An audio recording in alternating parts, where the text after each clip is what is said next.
December 17 வாக்கு. இன்றைய மத்தேயு நற்செய்தியில இயேசு ஆண்டவரது மூதாதையர் பட்டியல் நமக்கு அளிக்கப்படுகிறது. இதன் மூலமாக நாம் 2 செய்திகளை பெற்றுக்கொள்கிறோம். முதல் செய்தி, ஒவ்வொரு மனிதனுக்கும் ஒரு வரலாறு உண்டு. ஒவ்வொருவருக்கும் பல தலைமுறை மனிதர்களுடைய உறவு இருக்கிறது. அவர்கள் இன்று அப்படி இருப்பதற்கும், ஏன் நாம் இன்று இப்படி இருப்பதற்கும் நமக்கென்று சொல்லி வேர்கள் உண்டு. ஆனால் இன்றைய தலைமுறையோ அத்தகைய பின்னணியை மறந்து போய் தான் மட்டும்தான் என்று சொல்லுகிற சுயநல கோட்டைக்குள்ளாரை வாழ்ந்து கொண்டிருக்கிறார்கள்.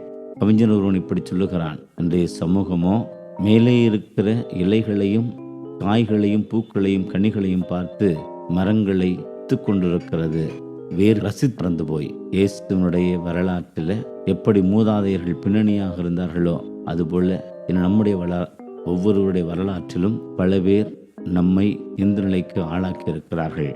அந்த உறவுகளை போற்றி உறவுகளுக்கு மரியாதை கொடுத்து உறவு பின்னலில நாம் நெருங்கிய நிலையில் இன்னும் சிறந்து வாழ முற்படுவோம். மேலும் 42 பெயர்கள் கொண்டிருக்கிற மத்தேயு அட்டவணையில பல பெயர்கள் சற்று விலகின வேறு விதமான புற இனத்து அல்லது பாவிகள் என்று பெயர் பட்டியல் இருப்பதை பார்க்கிறோம்.